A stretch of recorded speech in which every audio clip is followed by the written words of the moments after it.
नमस्कार मंडळी, मी आरती स्वागत करते आहे तुमचं माझ्या चॅनलमध्ये, ज्याचं नाव आहे आर्विश आणि मम्मा. तर मंडळी, व्हॅलेंटाईन डेच्या तुम्हाला खूप खूप साऱ्या शुभेच्छा. आणि व्हॅलेंटाईन डे सोबतच आपली लव्ह स्टोरी जी आहे ती चालू आहे, पण थोडी लेट येते. लेट येण्याचं कारण असं आहे की माझी तब्येत थोडी खराब आहे, म्हणजे बाहेरचं व्हायरल इन्फेक्शन आहे, त्याच्यामुळे मला थोडं बरं नाही वाटत आहे. डॉक्टरच्या गोळ्या औषधं चालू आहेत, पण मग व्हिडिओ शूट नाही होते पहिली गोष्ट तर. आणि त्यात विशालला पण ऑफिसला एक पण सुट्टी नाही मिळते. या व्यतिरिक्त अजून आर्विश घरामध्ये आणि त्याची पूर्ण जबाबदारी आहे. आणि तुम्हाला माहिती आहे, जसे जसे मुलं मोठे होतात तसं तसं आईची जबाबदारी जास्त वाढत जाते. तर मग त्याला भरवायचं, तो अक्षरशः एक तास जेवण करायला घेतो. एवढं त्याला नादी लावून लावून खाऊ घालावं लागतं. परत अजून त्याच्या बाकीच्या सगळ्या गोष्टी आहेत, त्याचं झोपेचा टायमिंग आहे, ह्या सगळ्या गोष्टी मला सेट पण करायच्या असतात. प्लस माझी थोडी तब्येत पण बरं नाही वाटत आहे, त्यामुळे व्हिडिओ हे खरं तर शूट नाही होते. आणि माझी मागच्या 2 ते 8 दिवसामध्ये तुम्ही पाहिलं असेल, नाशिक इकडे तिकडे धावपळ वगैरे, इगतपुरीमध्ये धावपळ वगैरे खूप जास्त झाली. त्यामुळे मग माझी तब्येत थोडीशी बरी नव्हती, पण आज थोडंसं बरं वाटतंय मला. म्हटलं विशाल, प्रत्येक व्हिडिओ आपला 1 दिवस आड जातोय, म्हणजे 1 दिवस मध्ये गॅपच होतोय. तर प्रयत्न चालू आहेत की रोज व्हिडिओ आले पाहिजे. आणि लव्ह स्टोरी अशी की दोघांना एकत्र बसून शेअर करायची आहे. आणि आम्ही एकत्र अशी शूट नाही करून ठेवलेली, किंवा तेवढा टाइम नाही मिळते 2-3 तास एकत्र शूट करण्यासाठी. कारण आर्विश आहे, झोपला तरी 1-1.5 तास झोपतो आणि लगेच उठतो. तो उठल्यानंतर असं बोलून तर देणार नाही तो. तर या सगळ्या गोष्टी आहेत, त्यामुळे थोडं व्हिडिओ यायला उशीर होत आहेत. मला माहिती आहे तुम्ही व्हिडिओची वाट पाहतात. मला कंटिन्यू कमेंट सेक्शनमध्ये कमेंट्स पण असतात की व्हिडिओ लवकर टाक, व्हिडिओ लवकर टाक. पण जसं जसं माझ्याकडनं पॉसिबल होतंय तसं मी प्रयत्न करते, पण थोडं समजून घ्या. या व्यतिरिक्त अजून काय बोलू. तर मंडळी, आता तुम्ही बोलाल की आरती, म्हणजे आम्ही विशालसोबत कधीपासून बोलायला लागले, किंवा कसं भेटणं झालंय, पुढचं काय प्रवास आहे. आता तर तुम्ही बघतायत की आम्ही दोघं जण एकत्र आहे, आमचा बाळ पण आहे आर्विश. पण त्यावेळेची जी सिच्युएशन होती तेव्हा अजिबात असं वाटलं नव्हतं की हा जो प्रवास अशा याच्यातून चालू होतोय तो इथपर्यंत पोहोचणार आहे. हे विशालनी पण विचार नव्हता केला, मी तर विचारच नव्हता केला की असं काही होईल म्हणून. पण मला काल एक कमेंट्स पण खूप छान होती की आरतीताई, हे सगळं काही ठरवून केलेलं नाहीये, किंवा हे तुम्ही दोघांनी काही मुद्दामून घडवून आणलेलं नाहीये. हे शेवटी तुझ्या देवाचा निर्णय आहे हा, आणि हे नशिबातच होतं तुमच्या दोघांच्या पण, त्याच्यामुळे या सगळ्या गोष्टी घडतायत म्हणून. किंवा तुझ्या स्टोरीवरनं हेच लक्षात येतं. आणि हे आम्हाला दोघांना पण ऑलरेडी माहिती आहे की हा जो निर्णय आहे की विशाल आणि आरती एकत्र येण्याचा, हा कुठे ना कुठेही परमेश्वराचाच योग, परमेश्वरांनीच हे सगळं केलेलं आहे. हे मला म्हणजे कळून चुकलंय. कारण म्हणजे कसं, माझ्या आईच्या हातातला हात सुटणं, माझ्या आयुष्यात काही गोष्टी घडून जाणं, आणि त्याच्यानंतर विशाल माझ्या डायरेक्ट आयुष्यात येणं, आणि अनमॅरिड मुलगा, शिकलेला मुलगा, व्यवस्थित, दिसायला सुंदर, सगळ्या गोष्टीत सेट असा मुलगा माझ्या आयुष्यात येतोय. आणि मला म्हणजे डायरेक्ट बोलतोय की मी प्रेम करतोय तुझ्यावरती, मला तुझ्याशी बोलायचंय, ह्या सगळ्या गोष्टी. तर तिथेच समजलं की कुठे ना कुठे शेवटच्या क्षणी आपल्या आईची अशी इच्छा असेल की माझ्या लेकरांचं चांगलं व्हावं. देवा, मी नाही आता आयुष्यामध्ये, कारण माझी आई जायच्या 2 दिवस आधी पण तेच बोलली होती की माझे लहान लहान मुलं आहेत, माझ्या मुलांचं कसं होईल असं.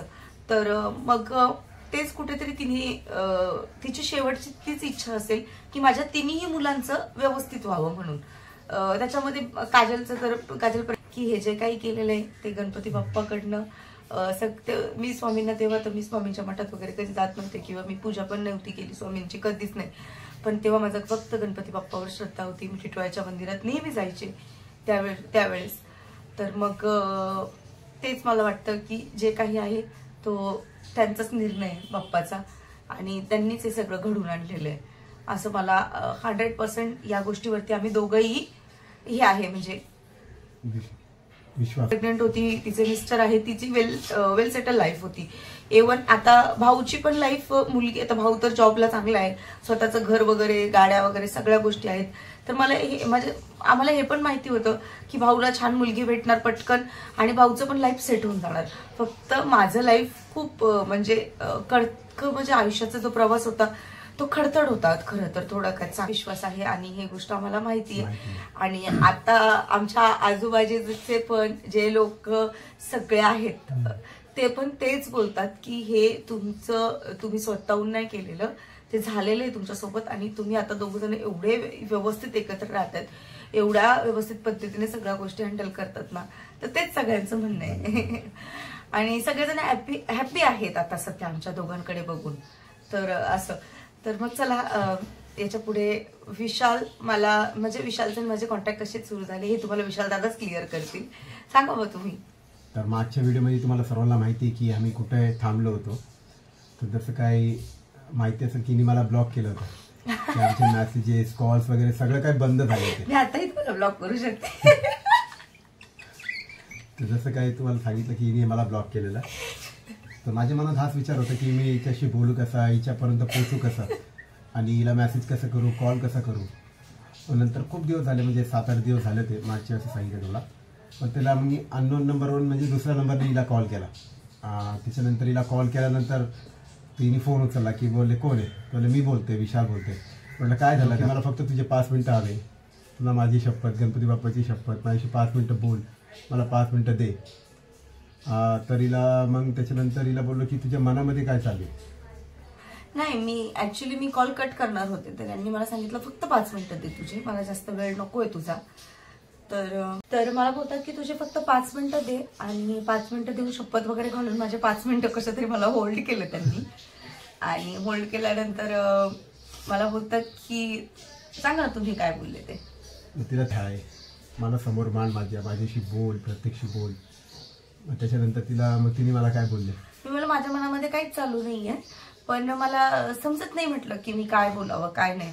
तर बोलतात तुझ्या मनात जे चालू आहे ते सांग ना. हो अजून काय बोलले.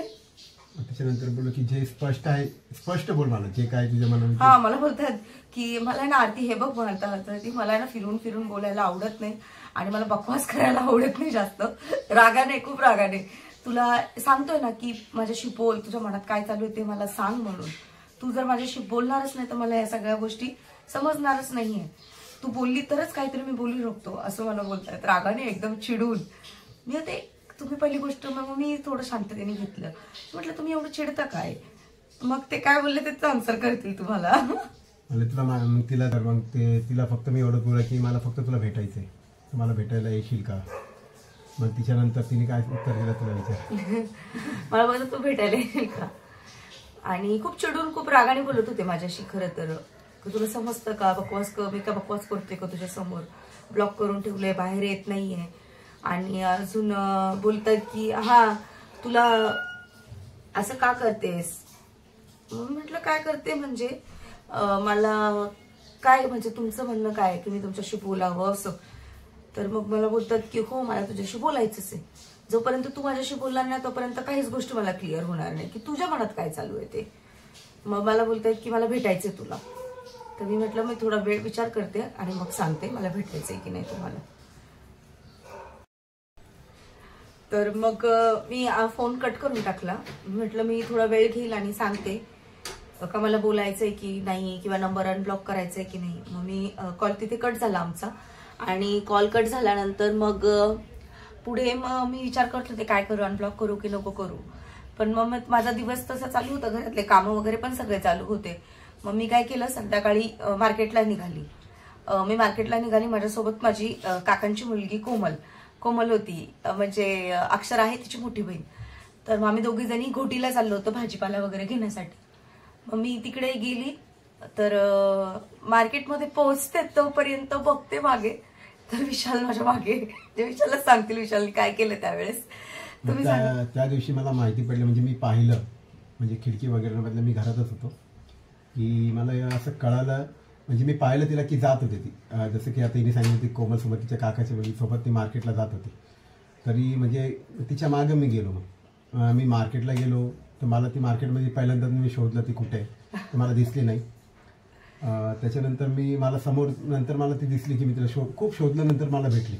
कोमल माझ्यासोबत, मला त्यांनी शोधलं, मार्केटमध्ये शोधलं आणि ना पहिल्या मला 2 मिनिटं आधीच कळलं होतं की विशाल आलाय मार्केटमध्ये म्हणून मी काय करायची, विशाल तिकडनं तसं काही या गल्लीतून त्या गल्लीतून निघून जायची, ते दिसणारच नाही विशालला. आणि माझ्या मामाचे मुलं रिक्षा चालवतात ना, विशाल इगतपुरीमध्ये रिक्षा चालवतात, ते पण तिथे असतात. आणि रिक्षाच्या इकडे स्टँडला ते पण असतील, घोटीमध्ये त्यांचं चालू असतं काम. मग मी काय करायची, विशाल या गल्लीतून मला येताना दिसले का, मला माहिती होतं या गल्लीतून इकडे पण निघायलाय, मग मी त्या गल्लीतून गेली. 2 वेळा मी विशालला टाळलं, मला माहिती होतं की विशाल आलेले आहेत मार्केट म्हणून. मी उतरल्याच विशालला पाहिलेलं होतं की आलाय मागे म्हणून असं. तर मी कोमलला नाही सांगितलं ती गोष्ट. कोमल मला त्या कुठे, इथे भाजी घे ना, इथे भाजी घे, इथे स्वस्त आहे, तू का तिकडे जाते, म्हणजे थांब ग, घेऊ भाजी, थांब जरा. आणि परत घरी पण जाऊन स्वयंपाक पण करायचा, तो पण लेट होतोय मला. आणि विशालला आता करून घोटीला आहे म्हणून समजलं विशालला पण. मग आता भेट काय होणार, शेवटी विशालने बरोबर मला पाहिलं. विशालने मला पाहिलं आणि तरी मी काय केलं माहितीये का, जे मेकअपचं सेंटर असतं ना, ज्वेलरी वगैरे भेटते, तिथे घुसून गेली, त्या दुकानात गेली की इथे तरी येणार नाही म्हणून पटकन. पण तिथे पण विशाल आले आणि आल्यानंतर मला बोलतात, झालं का तुझी खरेदी करून, कधीची आली, कुठे होती इतक्या वेळ, मार्केटमध्ये दिसत नाही, मी कधीपासून तुला शोधतोय. तर मी म्हणते की मी इथेच आहे, आम्हाला मी तर पाहिलेलं आहे विशालला, पण मग मी बोलू का मी तुला पाहिले म्हणून तिला लपते. मला अजूनही खूप हसायला येतं त्या गोष्टींचा आठवलं तर मग. आणि माझ्या हातात असा मोबाईल डायरेक्ट काढून घेतला हातातून आणि व्हॉट्सअप ओपन केलं आणि स्वतःचा नंबर अनब्लॉक केला विशालने. स्वतःचा नंबर अनब्लॉक केला आणि मला बोलतायत की हा दुसरा नंबर आहे, तो पण माझाच आहे, मी त्याच्यावरून तुला कॉल करत जाईल, तो पण सेव्ह करून ठेव तुझ्या फोनमध्ये. तर मी म्हटलं की ठीक आहे, करते सेव्ह. मग आता अनब्लॉक तर झाली मी तिथेच. आता म्हटलं बोला, काय बोलता, भाजी तुम्हाला काय भाजी, मी तुम्हाला एकदा एका व्हिडिओमध्ये सांगितलं पण होतं ना की विशालची माझी आम्ही भाजीपाला घेताना भेटायचो वगैरे. म्हटलं बोला, भाजी काय घ्यायची का तुम्हाला, घरी विचारा काही भाजी लागते का काही. मग तुम्ही कॉल करून विचारलं पडतं ना घरी काय भाजी आणायची, काय भाजी आणायची का, कांदे वगैरे, कांदे, टमाटे, त्याच्यानंतर काय भाजी घेतली, शेपूची भाजी घेतली, शेपूची भाजी घेतली, मेथीची, शेपू आणि मेथीची भाजी घेतली, कांदे आणि टमाटे. तू घरी कॉल करून विचारायला सांगितलं की भाजी काय लागते का सांगा, कारण घोटीला गेल्यानंतर भाजीपाला स्वस्त भेटतो, तिकडे स्वस्त भेटतो आणि छान फ्रेश पण भेटतो. तर मग सगळे म्हणजे इगतपुरीमध्ये घेतात, पण तिकडे पण जातात, घोटीमध्ये पण घ्यायला जातात, आणि मी घोटीमध्येच भाजीपाला घ्यायची. तर मग आले तर म्हटलं तेवढं तरी काम करून जा, भाजी तरी घेऊन जा घरी. मग विशालला मी शेपूची भाजी, मेथीची भाजी आणि कांदे टमाटो घेऊन दिले होते, 4 गोष्टी घेऊन दिल्या होत्या. आणि मग भाजी घेताना आमचं थोडं थोडं बोलणं चालू होतं. तर मी विशालला ते पण बोलली, म्हटलं तुम्हाला माहिती माझ्या मामाची मुलं गाडीच्या पट्ट्यावर असतात, म्हणजे पट्ट्यावर बोलतात तिकडे, घोटीपट्टा, शेअरिंग रिक्षा पण घोटीपट्टा बोलतात तिथे. तर घोटीपट्ट्यावरती असतात. आणि बघितलं तर मग बघितलं तर बघू दे, तू काय एवढी घाबरते. तर मग मला म्हटलं ठीक आहे, चला आता निघायचंय आपल्याला, मीच घरी जायचंय, खूप उशीर झाला आता. म्हणजे माझं खरेदी म्हणजे भाजीपाला वगैरे घेऊन झाला होता तिथेच. तर मग मी निघाले तर मला विशाल तिथे बोलतायत, काय बोलले तुम्ही सांगा. मी तिला बोललो की मला आपण भेटायला जाऊ, बाहेर कुठेतरी जाऊ आपण, कारण की आपल्याला इथं सर्वजण बघतात आहे, आपण म्हणजे घाबरतोय की कोणी बघेल, म्हणजे आपल्याला एकमेकांना व्यक्त करता तसं कम्फर्टेबल नाही बोलता येत होतं मला. आणि माझ्या मनात काय चालू होतं विशालला समजत नव्हतं खरं तर. त्याच्यावरून राहायचं आपण, म्हणजे जेव्हा बोलताना पण इकडे तिकडे पाहून बोलायचं. तिला असं बोललो की मी 1 दिवस तू फ्री राहा, 1 दिवस तुझ्याकडे जेव्हा वेळ असेल तर तेव्हा मला सांग, तेव्हा आपण काहीतरी प्लॅन करू बाहेर भेटायचं. म्हणजे मला ते एक पटलं मला, की मला बोलतात की तुझ्या मनात जे काय चालू आहे ना ते तू जोपर्यंत मुद्दे मांडत नाही ना तोपर्यंत समजणार नाही मला काहीच.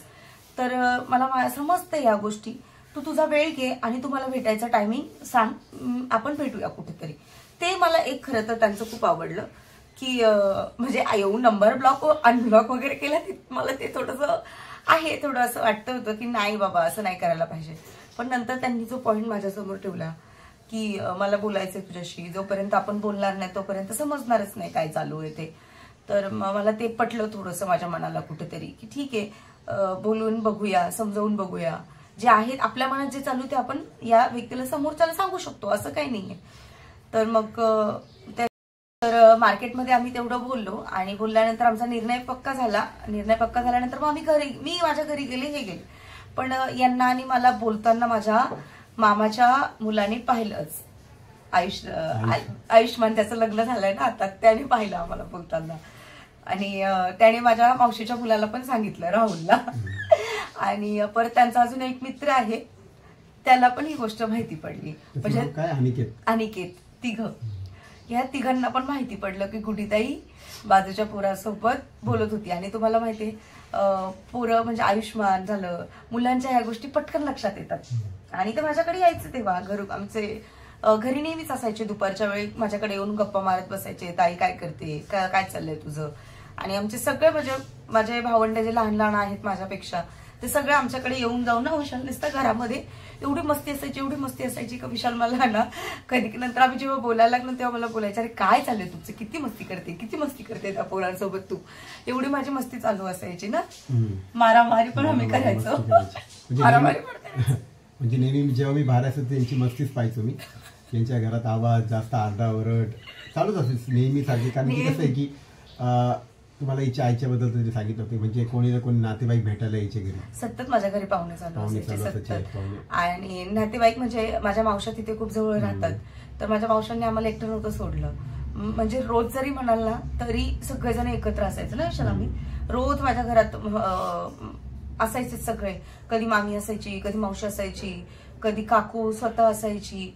आणि रोज एक ना एक मावशी माझी राहायचीच माझ्या घरामध्ये त्यावेळेस. आणि म्हणजे पोरांना एकटं नाही सोडायचं असं आमच्या म्हणजे फॅमिलीचं मत होतं, माझ्या मम्मीच्या माहेरच्यांचं. मग तसं होतं. मग म्हणजे रोज कोण ना कोण येतं, हसी मजाक मारामारी. एकदा तर एवढी मारामारी होत होती माझी आणि याची राहुलची ना विशाल, एवढी मारामारी, एवढा माझा आवाज येत होता बाहेर. आणि विशाल तिकडनं खिडकीतून बघताय की नक्की यांच्या घरात चाललंय काय.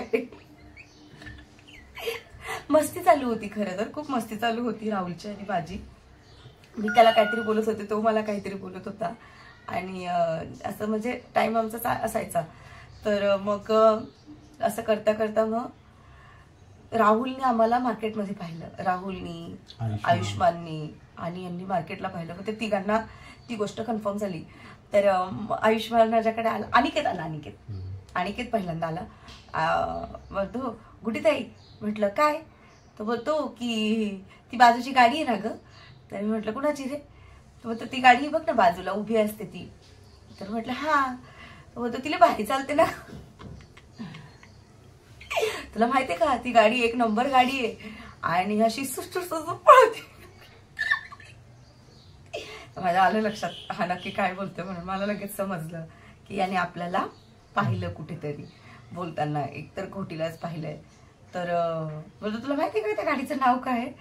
तर मी म्हणते नाही रे मला नाही माहिती. आणि मी चहा बनवत होती त्यावेळेस. तर बोलतो जास्त ना ओव्हर नको करू तू गुडीताई.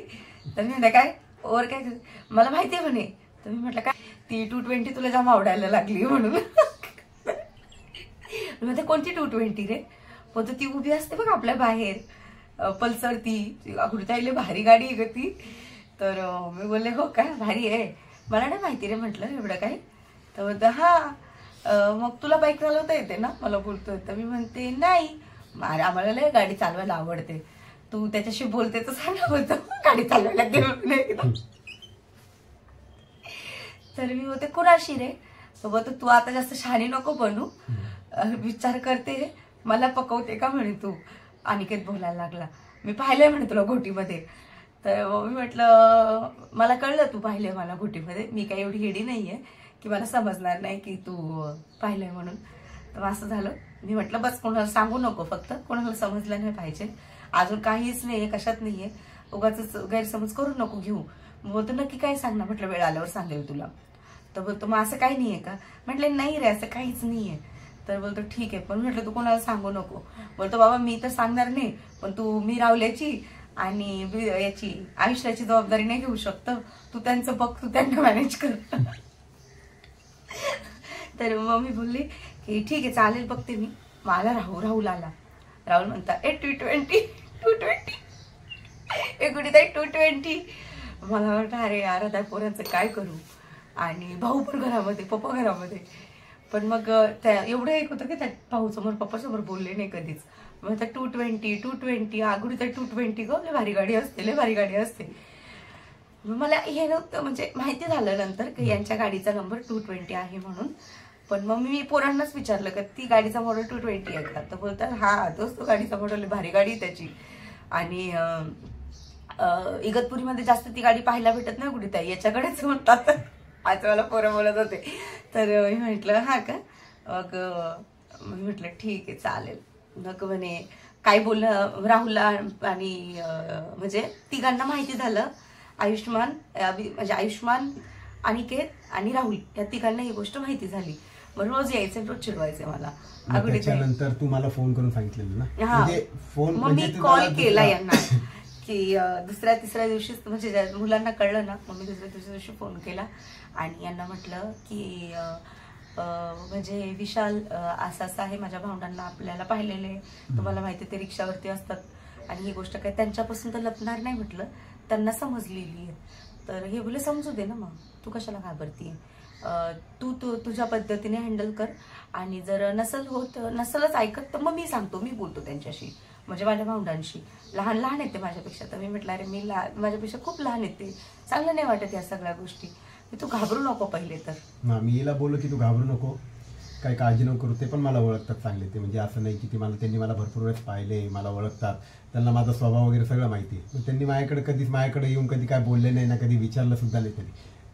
नाही, पोरांनी कधीच नाही विचारलं, मला चिडवायचं, माझं लय डोकं खायचं. पण महिला बोललो की मी ठीक आहे जाऊ दे, ते झालं ते सोड, त्यांनी पाहिलं काय प्रॉब्लेम नको की टेन्शन, तू फोन कशासाठी केला ते सांग मला. ते आपलं मी तुला लास्ट वेळेस काय बोललो, तू लास्टच्या वेळेस की काय झालं, तू काय निर्णय घेतला, म्हणजे काय तुझ्या मनात काय झालं, तू मला आत्ताच सांग. आणि आपल्याला मागच्याच आपल्याला भेटायचं हे पण झालं होतं, भेटायचं कधी ते सांग. मग मी त्यांना बोलली की एक काम करते, आज संध्याकाळी मी नुरी मावशीच्या नावाने निघते घरातून आणि मग भेटूया आपण. मग कुठे जायचं काय जायचं मला काही माहिती नाही. मग हे सगळं प्लॅनिंग यांनी केलं, तर ते तुम्हाला सांगतील की आम्ही पहिल्यांदा कुठे भेटलो आणि कसं भेटलो ते, तर मग हे विशाल तुम्हाला क्लिअर करतील. आणि हो, म्हणजे जेव्हा यांनी मला सांगितलं की मी हिला बोललो की काय झालं, भेटायचं काय प्लॅन झालं का नाही, त्यांनी मला सांगितलं छान मी करते प्लॅन. त्यांनी मला बोललं की मी मावशीचं नाव सांगून मी येते, मावशीचं नाव सांगितलं आणि बाहेर निघाले. तर मग याच्या आधी मी कसं की माझा एक मित्र आहे, त्याची रिक्षा आहे, त्यांचं अजून पण नाव त्यांची रिक्षा. तर मी सर्व प्लॅन वगैरे करून ठेवलं होतं की त्याला पहिलेच सांगून ठेवलं की आपल्याला असं लागेल की आपल्याला असं या वेळेला आपल्याला बाहेर जायचं. आणि हो, मला अजून एक गोष्ट क्लिअर करायची आहे. ते जे दादा आहेत ऑटोवाले, ज्यांच्या रिक्षामध्ये आम्ही पहिल्यांदा भेटलो होतो, रिक्षामध्ये म्हणजे बुक करून आम्ही कुठेतरी पोहोचलो होतो, सांगेल ते विषय थोड्या वेळात तुम्हाला. पण अजूनही इगतपुरीमध्ये गेल्यानंतर आम्ही घरी जाताना त्यांचीच रिक्षाने घरी जातो आणि मी त्यांना नेहमी बोलते भाई इनको आपकी रिक्षा से सब कुछ हुआ, आपकी रिक्षा में सब हुआ है. तर मग तो बोलता हाँ भाभी ये बात तो सही है कि मैं ही लेके गया था तुम लोग को घूमने के लिए साइड में, असं ते बोलत असतात. आणि चांगल्या व्यक्ती आहेत ते. नाव माझ्या लक्षात नाही त्यांचं, सरफराज नाव आहे ना. तर त्यांच्या रिक्षामध्ये आज आम्ही बघतो, जर इगतपुरीमध्ये कधीही गेलो तर ती रिक्षा पण तुम्हाला दाखवेल आणि त्यांची पण ओळख करून देईल मी तुम्हाला. तर मग आम्ही कसं भेटलो हे विशाल तुम्हाला सांगतील. मग त्याच्यानंतर ती जशी मी घरातच होतो तेव्हा ती बाहेर निघाली. आमचा प्लॅन वगैरे झाला, ही बाहेर निघाली आणि तिने जोरात आवाज आला इथं बाहेर मला की मी मावशीला भेटायला चालली. तुम्ही म्हटलं ठीक आहे आता निघते. तर मी माझ्या मित्राला फोन केला. नाही, मला आता विशालपर्यंत पोहोचवायचं होतं की मी निघते म्हणून, किंवा मी कॉल मेसेज पण केला असं, पण माझ्या तेवढं लक्षात नाही आलं. तर मी काय केलं माहितीये का, राणी मावशीला आवाज दिला की राणी मावशी मी नुरी मावशीच्या घरी चालले म्हणून असं. मग हे विशालपर्यंत पोहोचलं. तर मग विशालपर्यंत पोहोचलं, मग मी निघाले आणि मी निघाले नंतर मग विशालनी काय केलं, तुम्ही रिक्षावाल्याला फोन वगैरे केला मी रिक्षावाल्याला आणि त्याच्यानंतर त्याला बोललो की या जागी थांब, मी येतोय तिकडे. जशी बाहेर निघाली पुढे गेली, तिच्या मागे मी गेलो. आणि म्हणजे आता ज्या रिक्षात मी होतो त्या रिक्षात ती डायरेक्टली बसू नाही शकत, बरोबर. तर मग हिने दुसरी रिक्षा पकडली, म्हणजे रिक्षात बसली आणि पुढे एक स्टॉप आहे तिथे जाऊन उतरली ती. तर मी मागं म्हणजे त्या रिक्षामध्ये बसलो. तर माझ्या मित्राला बोललो चल तुझी वहिनी तिकडे उभी, त्याला डायरेक्ट बोललो तुझी वहिनी तिकडे उभी. तर काय बोलतो, तुम्ही बोला चल भाई तू तर मग तिकडे गेलो आम्ही. तिकडनं तिला मी पिकअप केलं. मग आम्ही गेलो तर ती म्हटली, मग रिक्षात बसले. हा, आणि ही गोष्ट पण खरी आहे. त्या क्षणापासून त्यांनी मला पहिल्यांदा वहिनी बोलले. तिथून डायरेक्ट त्यांनी वहिनीच बोलायला सुरुवात केलं. आणि मला हे नव्हतं माहिती की विशालनी त्यांना वहिनी बोलायला सांगितलेलं आहे म्हणून, की तिकडे वहिनी उभ्या आहेत म्हणून. असं मला तेव्हा माहिती नव्हतं. मला त्यांनी डायरेक्ट वहिनीच बोलला. वहिनी म्हणजे मी वहिनींना इथे सोडतो म्हणून. जेव्हा मी त्यांच्या तोंडातून वहिनी ऐकलं तेव्हा मी शांत झाली होती, खूप जास्त शांत झाली होती. तर मग विशाल मला भेटले आणि मग त्या रिक्षामध्ये आम्ही बसलो. आणि कुठे गेलो? रिक्षामध्ये बसल्यानंतर आम्ही विचार केला की, तर मी रिक्षात बसले, जसं काही विचारलं मी की कुठं जायचं. तर मी म्हटली की तुम्ही सांगा. तुम्ही म्हटलं आहे मग अशी एक जागा आहे, तुम्हाला तिकडे जाऊ आपण. तर भावली डॅम करून तिचं नाव आहे. फेमस जागा आहे. पावसाळ्यात जर तुम्ही तिथे येईल तर खूप म्हणजे खूप लांबून लोक तिथे येतात पावसाळ्यामध्ये. आणि खूप सुंदर जागा आहे. खूप सुंदर जागा आहे. तर आम्ही तिकडे जाऊ, म्हणजे तिला बोललो की तिकडे जाऊन आपण शांतपणे एकमेकांशी म्हणजे ओळखीचं भेटणार नाही आम्हाला. ओळखीचं नाही भेटणार, म्हणजे एकदम शांतता असणार, म्हणजे आपण एकमेकांशी एकदम निवांत बोलू शकतो. तर मी माझ्या मित्राला बोललो की चला भावली डॅमला रिक्षा घे, आपण तिकडे जाऊ. तर ती म्हटली ठीक आहे जाऊ. तर जसं आम्ही तिकडे पोहोचलो मग एकमेकांशी आम्ही बोललो की काय झालं. मग मला सांगितलं असा प्रॉब्लेम. मग आमच्या पहिल्या भेटीमध्ये जे काही बोलणं झालेलं आहे ते आम्ही पुढच्या ब्लॉगमध्ये तुम्हाला क्लिअर करू. कारण आता सकाळची वेळ आहे, आर्विश झोपलेला आहे आणि मला परत अजून भरपूर कामं पण आहेत घरामध्ये, ते पण सगळे करायचे. तर विशाल ऑफिसला जायतील खरं तर आता थोड्या वेळातच. मग चला हा व्हिडिओ इकडेच एंड करतो. तर तुम्हाला कसं वाटलं आजचा ब्लॉग मला ही कमेंट सेक्शन मध्ये नक्की सांगा. आणि लव्ह स्टोरीला तुम्ही छान भरभरून प्रतिसाद देतायत, खूप प्रेम देतायत, खूप ऐकायला तुम्हाला आवडतं, खूप छान वाटतं ना. आम्हाला सांगायला पण खूप छान वाटतंय. फक्त थोडं लेट होतं बस, बाकी काही नाही. कारण लव्ह स्टोरीची शेअर करायची आहे ती दोघांना एकत्र बसून करायची आणि संध्याकाळचा वेळ मिळतो, पण आर्विश नाही सांगू देणार. कारण की तुम्हाला पण माहिती की थोडंसं टायमिंग मॅच व्हायला थोडंसं आम्हाला मॅनेज करावं लागतं. त्याच्यामुळे माझं ऑफिस, हिच्या घरातलं काम, हिची तब्येत बरी नव्हती, आता आर्विश पण आहे, मग त्याच्याकडे बघणं, हे सर्व टाइम मॅनेज करून आम्हाला तुमच्यासाठी तुमच्या समोर यायला लागतं आम्हाला.